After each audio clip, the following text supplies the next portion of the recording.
राम राम मंडळी. तर आज होता फादर्स डे आणि आम्ही चाललो होतो सकाळी सकाळी असं क्यूट क्यूट क्यूट तयार होऊन हेअरकटसाठी.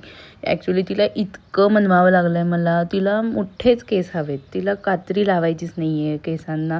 तिला वाटतं की कट करायचं म्हणजे एकदम बारीक बारीक डब्बूसारखे म्हणजे मिहीरसारखे केस होणार माझे, असं वाटत होतं.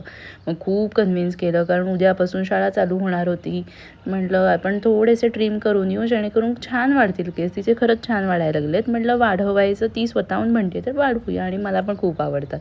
माझे केस मुळात मोठे आहेत सध्या, त्यामुळे तिला असं वाटतं की आईपेक्षा पण मोठे केस करायचे. मग कसं बसं तिला कन्व्हिन्स केलं, हेअर वॉश केलं घरीच आणि घेऊन आलो. आणि हे इकडं तिचे केस खूप करलेत, त्यामुळे तिला आधी स्ट्रेटनिंग करून घेतलं आणि मग हेअरकट करणार होते. पण तिला ते ब्लोअर इतकं गरम गरम वाटत होतं, नको नको म्हणत होती. कसले क्यूट आणि सुंदर केस दिसायला लागले होते ना तिचे. असे सेम स्ट्रेट केस माझे आहेत, पण तिचे खूप कर्ली केस आहेत. तिचे बहुतेक केस माझ्या आईवरती गेलेत, आईचे माझ्या खूप कुरळे केस आहेत. आणि मग ती सतत बळबळ बळबळ चालू होती. ती काकू म्हणाली, ॲक्च्युली ती तिला काकू म्हणत होती, ती जी हेअरकट करणारी बाई होती, ती म्हणाली जर आता हल्ली तर मी तुला टकलं करून टाकेन. तर एकदम शांत बसली, कारण तिला नकोच आहेत केस, कटच करायला नको होतं, टक्कल तर लांबच. आणि मग केस कापून झाल्यावर जे काही स्वारी खुश झाली होती की बस रे बस, मऊ झाले होते हेअर स्ट्रेटनिंगमुळे, एवढं खुश झाली होती. हे बघा, ही आरशात सगळेजण तिच्याचकडे बघत होते, पाठीमागून सुद्धा काय मस्त खुश झाली ही मुलगी असं म्हणून. आणि अजिबात तिला केसाला पिन लावायची नव्हती, रबर लावायचं नव्हतं, काही करायचं नव्हतं.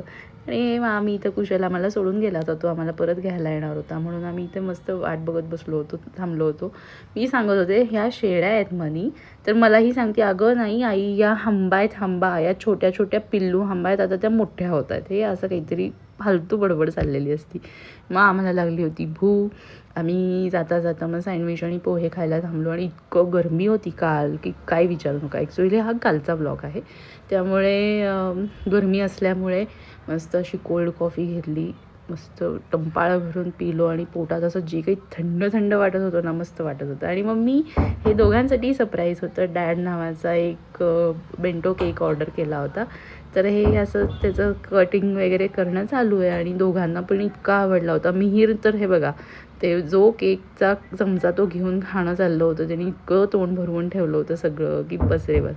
केक खरंच खूप छान होता. मग सगळ्यांनी मिळून केक कट केला, त्यानंतर जेवणं वगैरे झाली, मस्त चालू होतं. त्यानंतर मिहीरला आंघोळ वगैरे घालून झोपवलं आणि मग मी असं निवांत चीज केक एन्जॉय केला.